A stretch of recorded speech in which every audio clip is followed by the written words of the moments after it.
All right, boys, so we're going to do something a little bit different today. We're just going to be jumping into it, and I set up a little playlist here that just involves a shit ton of scenarios for variety.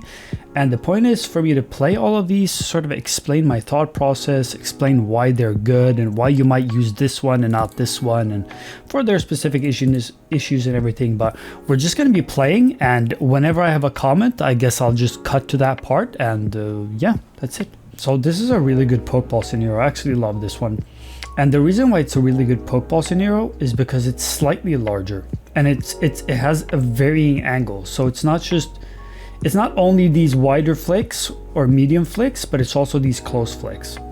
And it's large as well. And you might think, I want precision for my Pokeball, which makes sense. I usually do extra small, but these ones, slightly larger ones, they really bring out or can bring out more speed if you're a beginner. Like, it's more forgiving, as you can say. And the thing is that I have a new mouse right now, and I'm not sure if I like it, but it feels weird. It's thick. What do you guys think? Do you guys use big mice, small mice? I don't know. A lot of people use smaller mice, right? But I'm trying out a larger one, and I feel like I'm worse. Yeah, you can see I feel like I'm way worse with the larger one, but fuck it. This one wall 6, this one is pretty good. I like this one a lot, just because it's pretty basic, but it covers all types of flicks, as I said before. And with Pokeball, you want to focus on not doing this, not snapping. You want to be drawing these cleaner lines and just moving slowly from target to target. Not any over or under flicking. So if you can move super fast, if you could do this and move really fast, you're golden. You don't need to move overly slow. Some people ask me like, oh, but I'm slightly over flicking, or sometimes I'm over flicking. Like, forget about all of that. Just focus on, like, to the best of your ability, don't over or under flick. That's it. It's really that simple. Don't overthink it. I noticed that with a lot of people I coach, they super overthink. Oh, here, I did a little this and then this. What does that mean? It's like, it doesn't mean anything. It's just how fucking aim works. Just focus on if you're doing a consistent thing over and over and over again. If you're over flicking like 10 out of 15 flicks, yeah, then that's a fucking issue. If you're over flicking 2 out of 10 flicks, it's obviously not an issue. So don't get too focused on the smaller mistakes. Focus on overall mouse control. This one is very similar, except it's varied. So what varied does is that it makes you like, oh, I can go a little bit faster, and now I have to go slower because that one's smaller. And oh, I can go a little slower, and then it's faster because that one's larger. So it makes the flicks sort of varied. And that's really good, because you might say, well, something like, the hitboxes are always the same in my game. Valorant always has the same hitboxes. CS always has the same hitboxes. And that is true, but the ranges of them vary a lot. So if somebody's going to be closer to you, the hitbox is technically going to be larger, for example. Or more in your field of view, or whatever, however you want to phrase it. Something really powerful with Pokeball. Now, I'm just trying to show off as many scenarios as possible, obviously. But something really powerful with Pokeball is putting a Pokeball scenario first and then putting a static scenario. So you're playing like reflex micro Pokeball small, and then you're playing just reflex micro flick small. So it's like the same scenarios right after another. Yeah, I definitely think I'm playing way worse with this. I just woke up, so it could be that I haven't warmed up at all, but just like the initial feeling with this mouse is that it's too fat for me, but we're not going to focus on that. I did write up some talking points as well, but I'm going to try to focus on the actual scenarios. Like, this one is really good for like, sort of like somebody just pops up. So with the one wall 6 targets, you have a pathing. You know all the information, you know where everybody is, you know where to flick next subconsciously and stuff like that. This one removes that completely. You have to go to where the target is. There's no like option. Oh, this is a bad flick for me, I'm going to choose another flick. Oh, I missed this, I'm going to move on. No, you can only move to this one. And it's the same with one wall, two targets, for example, because it forces you to remove any pathing and only focus on one bot. And it's pretty like reflex heavy as well.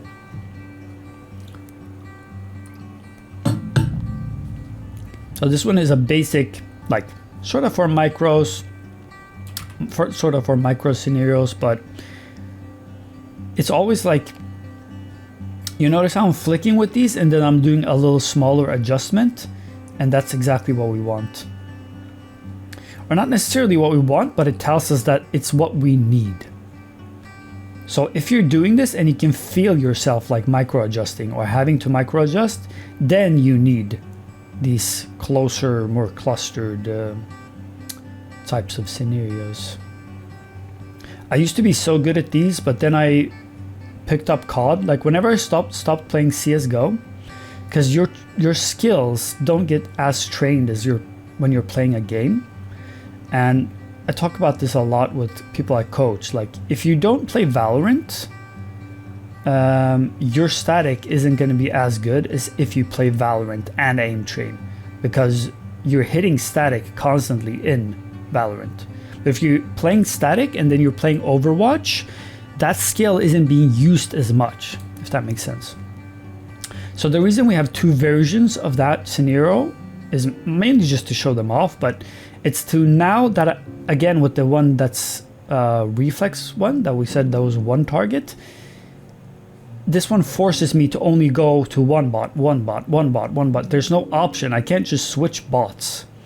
So it removes the pathing and the, I don't want to say cheese because that's the wrong word, but it sort of forces you to focus on one target at a time.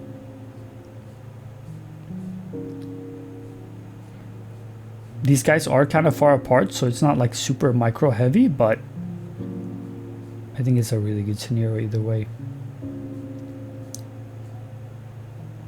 So the 5-sphere one would be something I'd put to more of a beginner, and this one I'd put to somebody who's maybe struggling more with like, not reflexes, but he has a reflex style of aim. So he's more snappy, relies on his initial flick, more of that boom, boom, boom sort of style of aim. Or the other one is better for somebody who's maybe a little bit more cautious, if I want to use that word. This one is very interesting. I haven't played this one before, but I added it. It's like only focused on these horizontal flicks. And it's Pokeball, obviously. And you obviously want to hold down mouse 1 for Pokeball. So the reason we have this one, and you might say, well, all the other ones were the same. They're just like one wall. And you have to realize the importance of angles.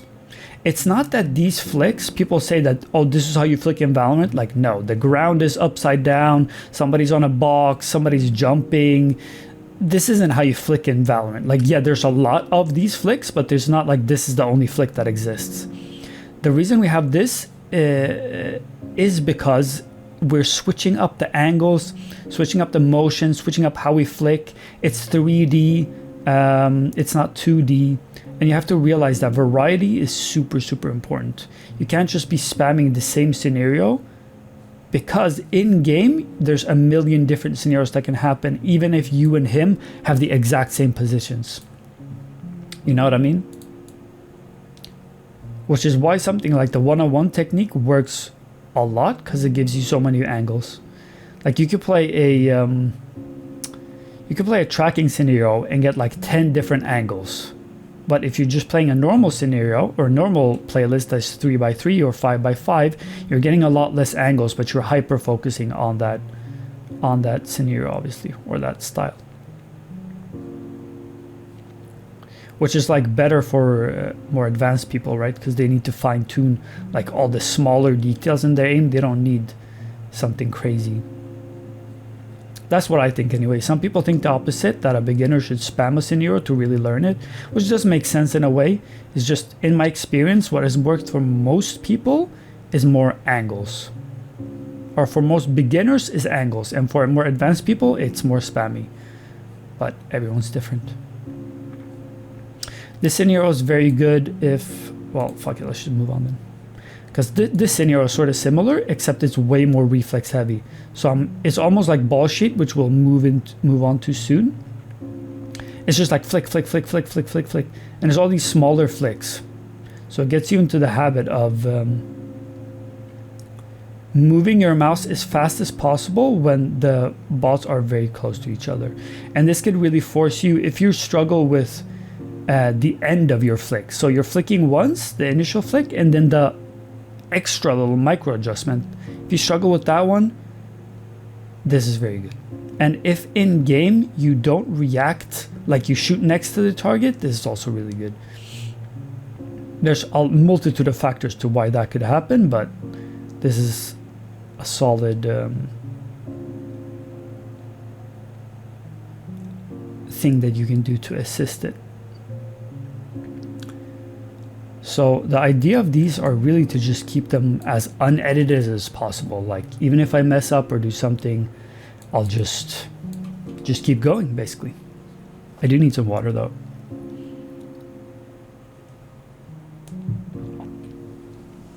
This one is interesting. So far, all of them have been relatively close to medium flicks. This is where the wider flicks come in. And a lot of Valorant people, when I add like wider flicks, they're like, why would you give me wider flicks? This doesn't make sense. I'm never gonna flick this wide to somebody. Even COD people or Apex people are like, I'm never gonna do this flick in game. And it's not about the flick you do in game, it's about the mouse control. No matter where they are, you can hit it. And more so than that, it's about this. I'm flicking, I'm missing, and adjusting. So it's about that sort of style of play as well.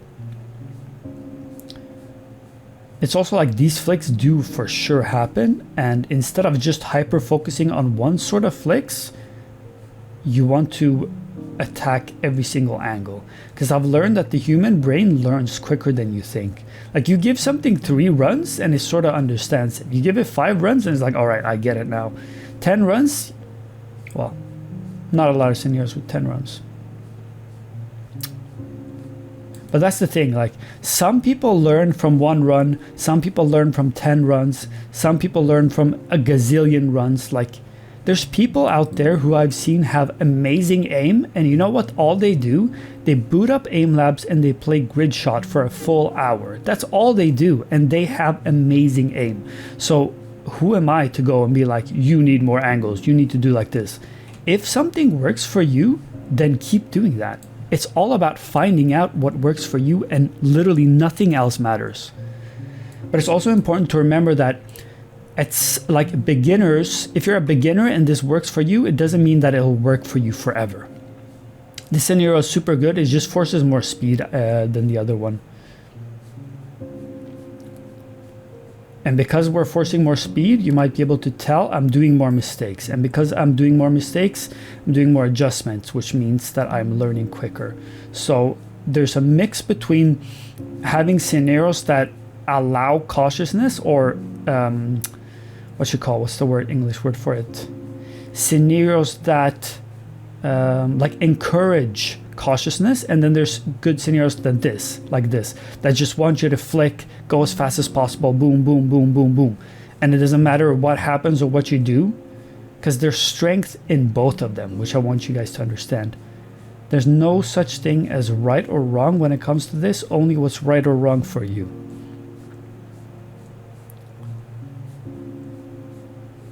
God damn, I really like my previous mouse more. This was the only score that was like semi close to my previous.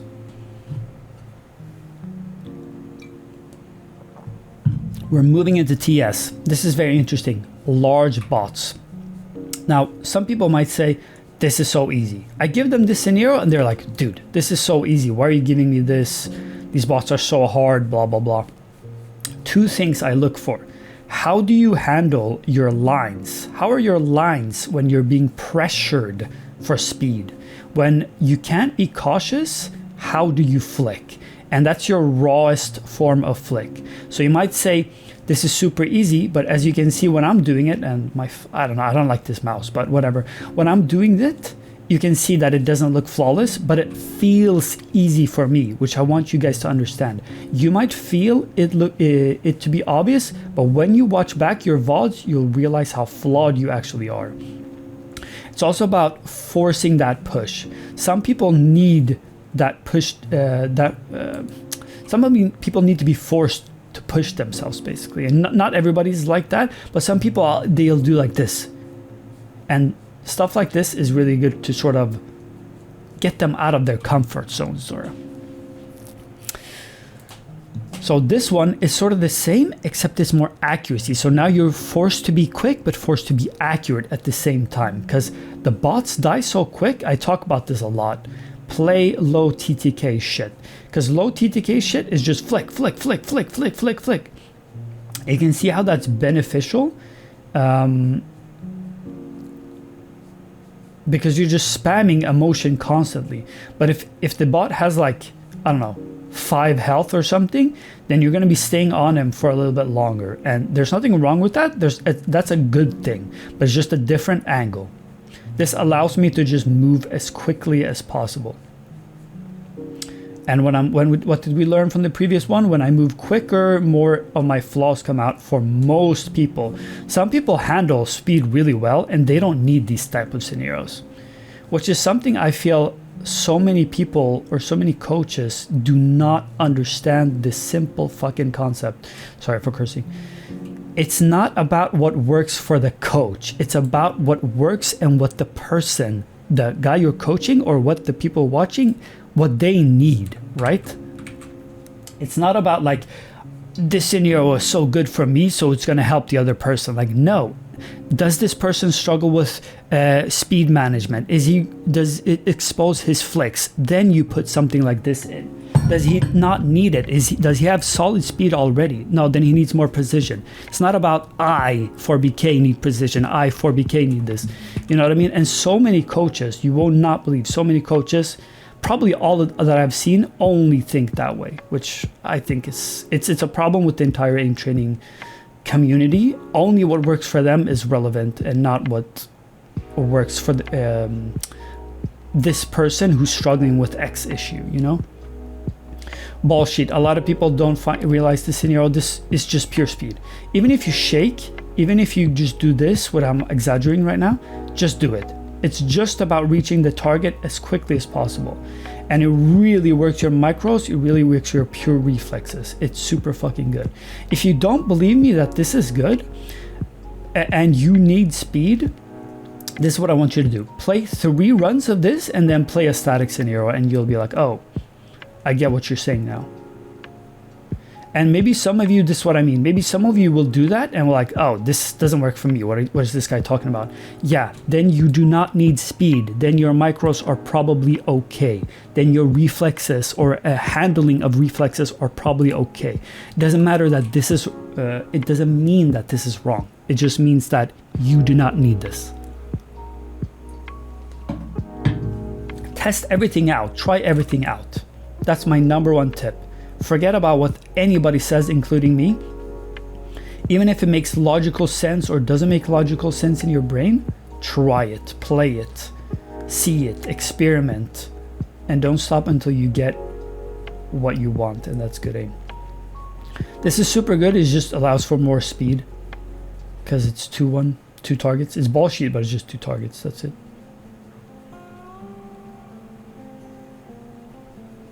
It's kind of hard to play while talking as well, so you guys hopefully can understand that. I haven't streamed in a while, so let me know if you guys want more streams or something. I've just been so busy with coaching a lot of clients, a lot of people, and I want to give them the right time, you know what I mean? Or the appropriate amount of time. Without forgetting about you guys, of course. Which I don't think I'm doing. Oh, there you go. This scenario, super interesting, super interesting. So remember when we talked about Vox TS, we said that some people, or the low TTK, we talked about some people that need their speed to be forced. And even when there's low TTK involved, some people don't speed up. This type of reflex scenarios that we're about to play absolutely force people to to speed up, because if you don't speed up, you get punished. And this is what I talk about a lot. Punishing scenarios is super useful, and like the biggest thing that'll help your in game. The problem with this is that most of you guys aren't at a skill level where this would help you because you're just too bad. So you need to hit fundamentals and get overall better mouse control, and then you can play shit like this. Oops, I should stop cursing. Stuff like this, and it'll actually help you more. It's just that you don't want to put the time in to focus on your long-term aim. You want to put the time in to just get results now. Why isn't this working now? I want to be insane now. I want to hit one taps now. It's like, well, you're kind of ass, buddy. It's going to take a little time. You know what I mean? And realizing that you're ass is the first step to getting good aim.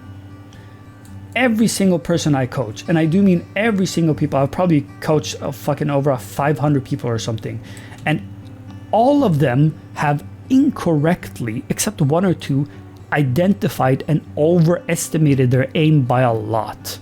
Every single one of them. So I guarantee you, you are doing the same right now. That's 99.99% variability. This one is really good as well, except it's slightly less punishing and it's more like smaller flicks. And obviously target switching, if you're a noob watching this, hold down mouse 1 for all Pokeball and target switching scenarios. Just if noobs keep watching this long, I guess. So the reason why I set up the playlist like I did, Pokeball first, target switching later. Some people, I like to put in target switching first, then Pokeball personally, because target switching forces you to go more speed, while target switching is more careful. But both of them work depending on what your needs are. So if your lines get exposed by speed, then you would put target switching first. If you're more of a cautious aimer, you might need to get that speed forced. If you're more of a reflex style of aimers, it's sometimes for some people could be more beneficial to put Pokeball first to sort of get that motion into how to correctly do the flick and then do it with speed. So some people need speed first, accuracy later. Other people need accuracy first, speed later. Or I don't know if I said that wrong, but you get what I mean.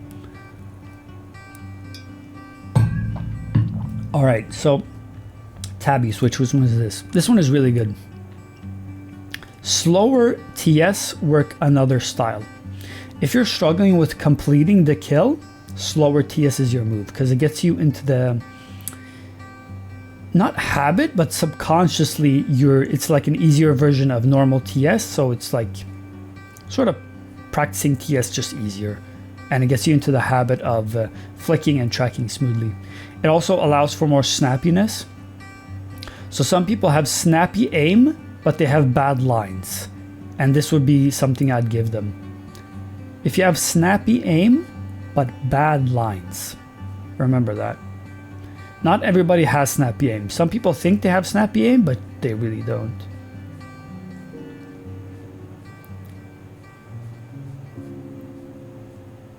And slower TS is something I've been getting into a lot, simply because there's value in it for sure. You might think it's too easy, but like, trust me, it's really not. Like, if you see the mistakes when you're rewatching the scenario, it's not. This one is also slower TS, is just more bots. What more bots does is that it allows for more speed. Really that simple. If it was only 2 bots, it would have been more of a wide-angled scenario, for example. But since there's so many, we're just going to do as many flicks as humanly possible. Even if they're close to each other like this, it's not about the distance. It's not about the ease. It's about you being comfortable no matter what happens. If they're close, they're far, they're slow, they're quick, they're jumping, they're doing that. That's what mouse control is.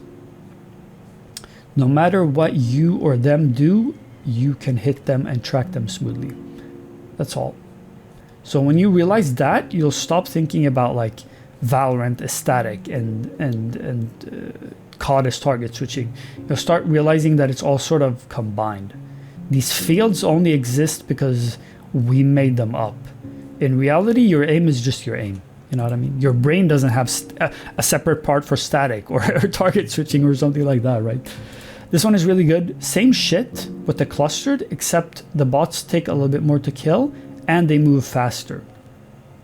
Moving faster is also really good for some people who struggle with that flicking and smoothly tracking, which we'll get into a little bit more. It sort of mixes both of them, where it's like both flicking and smoothly tracking, but also that snappy aim and that speed. It's also very much directions. Like it's not a direction change like a reactive scenario, but it's like I'm going both left and right, left, right, right, right, right. Okay, now it's only right just because of that. But now I'm moving left. So it's sort of like switches up for both the directions. Tell me what you guys think of this sort of aim. Because I know you guys, in my last video when I did this, you said you learned more. I just don't want to make you guys have to watch a 40-minute video to learn something, you know what I mean? But maybe this is maybe this is better. We'll see. Water is very important when you're talking like a madman. Scenarios goated. You have to stop thinking about scenarios as easy and hard, and the easier they are, the more they will require perfection, and the harder they are, the more they force sort of a change in your aim, if that makes sense.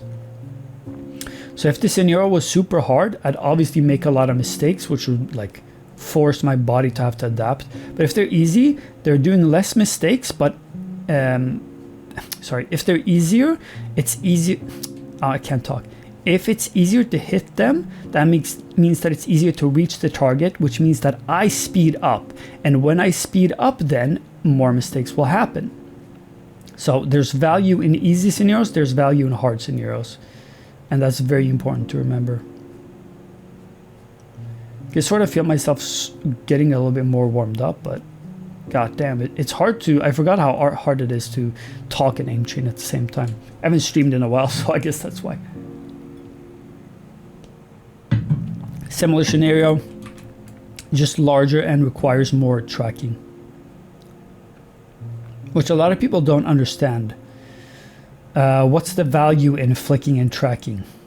And that is all that aim is. You guys might think that's an exaggeration, but it's really not. If you can flick and track super well, you're golden.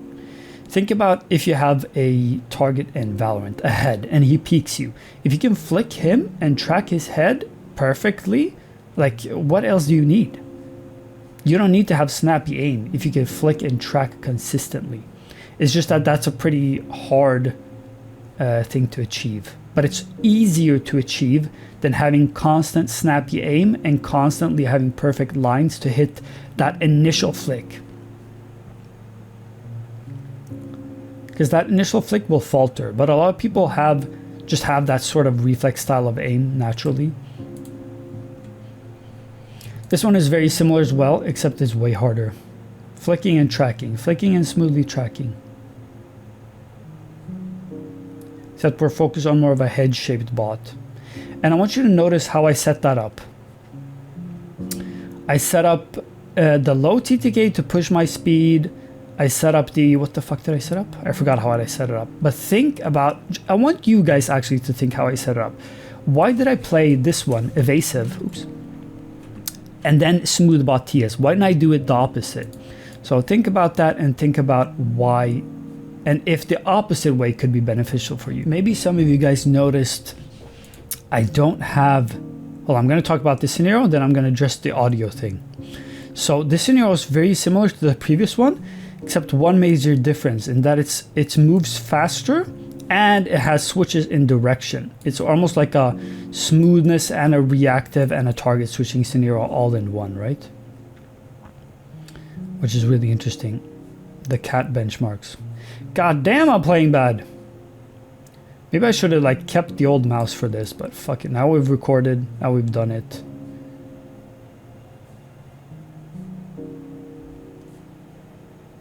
It is what it is, as they say. Now, what was I talking about? The audio thing. The reason I don't have sound on is, and a hit marker, is to increase my visual attention. So now I'm looking only at the crosshair and the bot and if I'm hitting or not. That was the worst score I've gotten in my life. I'm not focused on that to confirm that I'm hitting or not. I'm using my eyes to confirm that I'm hitting or not. So it's about visual attention, acuity. I don't know what the word is. About visual shit.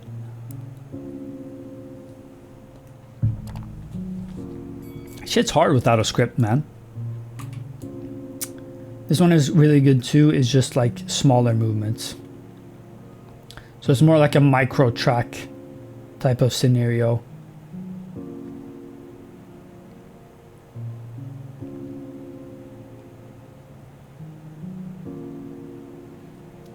And this might be like these micro track scenarios are good for Valorant for sure.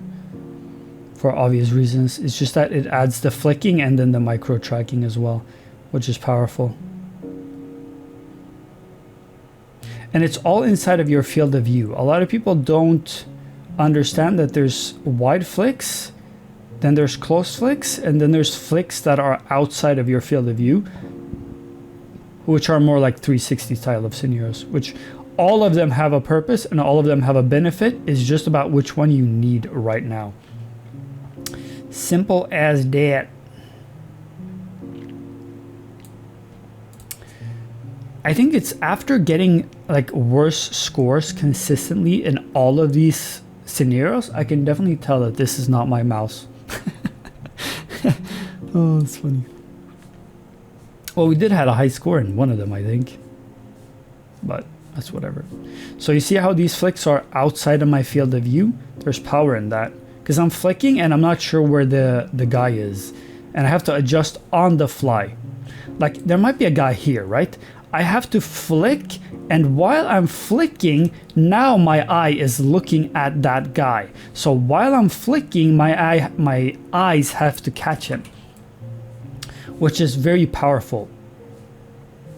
And you guys might think there's no use for that, but there really is, because if somebody peeks you, somebody is at an angle that you didn't expect, something like this. It's not just about doing 180 flicks, for example. That doesn't have to do anything with... It's not what this is about, Jesus. Alright, we're going to move on for this. Same thing with this one, except that it adds a little bit of tracking. Super, it's a classic scenario. The Kin TS is just that, I don't know what they did difference. I think they made the bots slightly easier to track. Kin TS I think has up and down, if I remember correctly. But this is basically Kin TS smooth. So you're flicking and tracking smoothly, similar to other scenarios, except that it's in a 3D atmosphere, flicks outside of your FOV, shit like that. I feel like a larger mouse is causing me to shake a little bit, which is interesting. I thought it would be the opposite, right?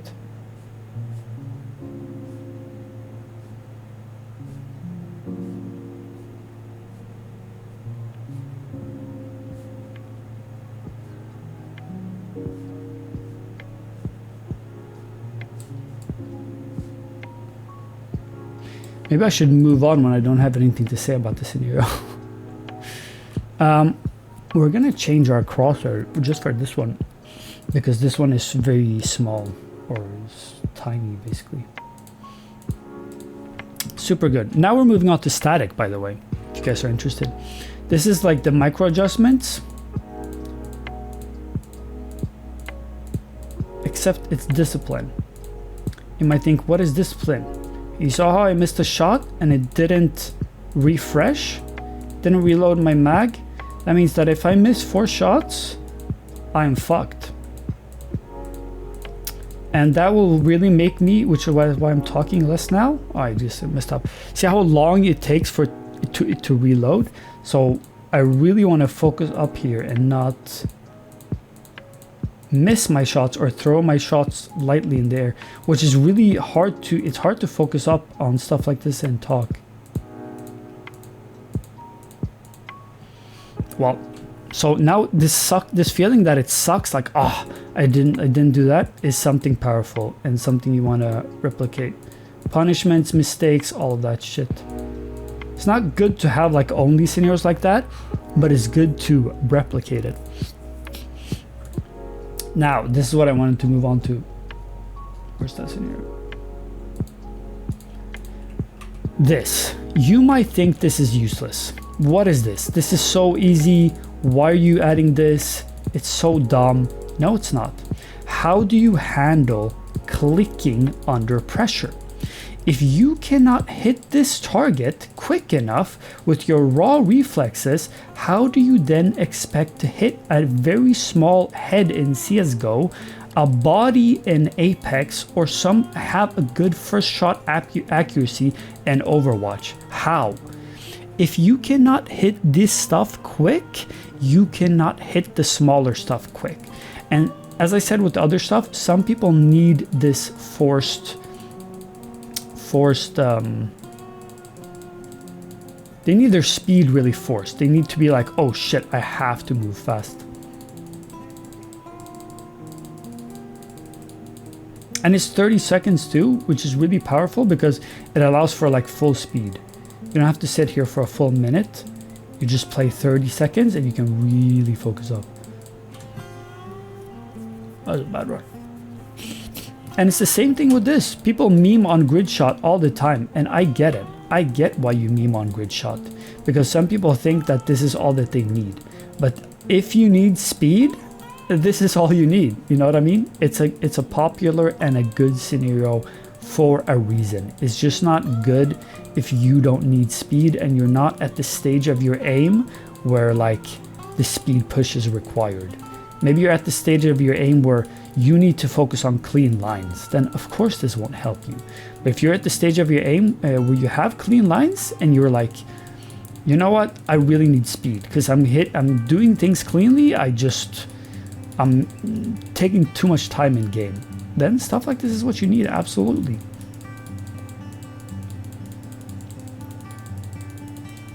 No question about it.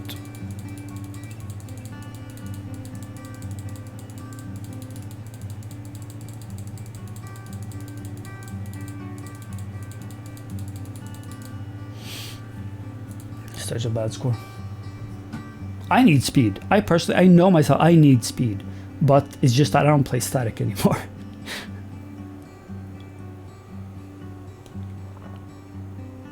I play it, but not as religiously as I used to. Just like 5 to 10 minutes per playlist, for example. This one is really good. I'll give it to VT, guys. This one is really good. Why is this one good? It focuses on kind of horizontal flicks. That's number one. It does have verticality, but not too much. Number two, the bots are varied, but not too much. And lastly, it forces speed and accuracy at the same time. It's like 70% speed and the rest is accuracy. What have we learned? If you focus on speed, your accuracy will lack for most people.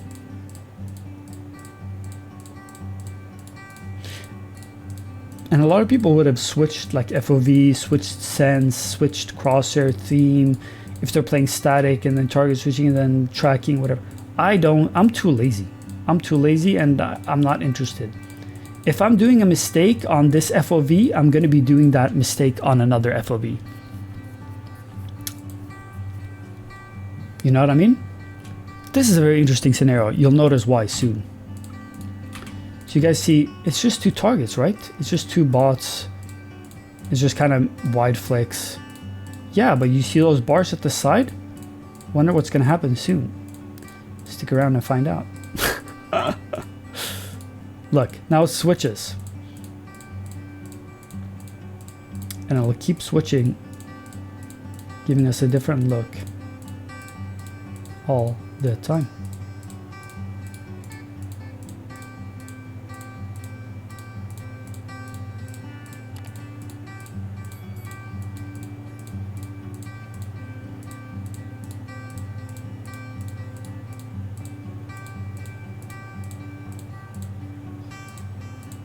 It's more dynamic.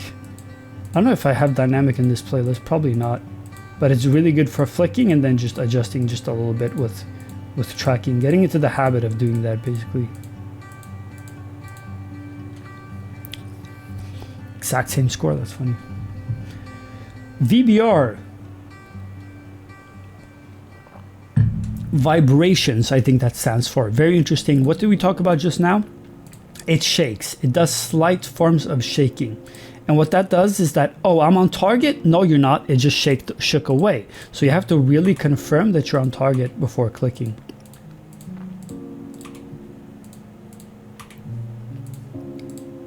I'm restarting if I have a bad first.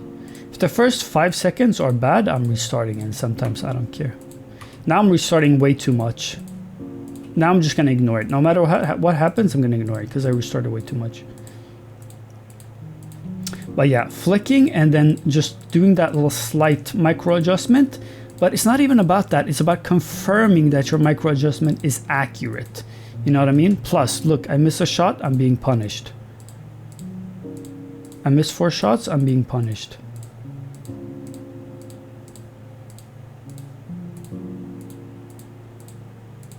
So yeah, if I don't have anything more to say, I'm just going to move on from the scenario actually. Just to sacrifice on time. This one is very interesting. We're going to be focusing more on micros from now on. Again, we talked about scenarios with only 2 targets or 1 target. It's more reflex heavy, less pathing, for example, or etc.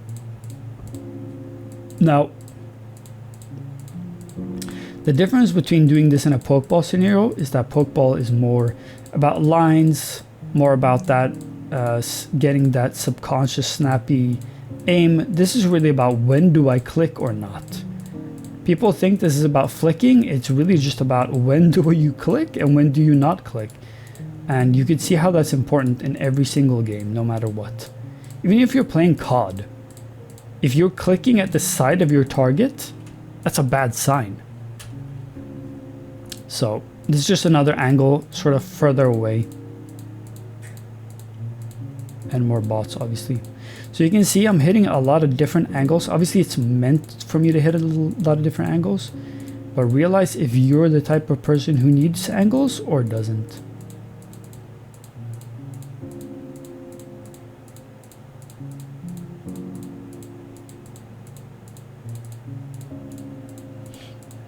Yeah, I don't have anything more to say about this, so I'm just going to move on actually.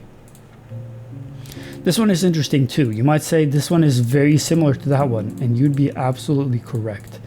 It's just about the bot patterns. That one's slightly further away. This one is kind of farther away too, to be fair.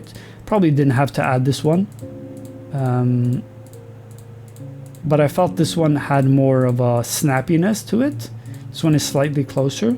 The other one had more of a confirmation style to it, making sure you're on target. This one is more allows you, or like it's okay to be more lazy with it. So yeah, this one is smaller targets, I feel like. Yeah, there are all these micro scenarios are sort of the same because you can't really do too much with them, but it's still good to hit different types of micro scenarios.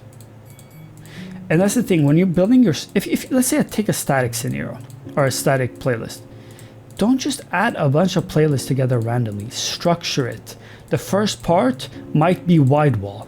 Only wide wall or speed focused scenarios there.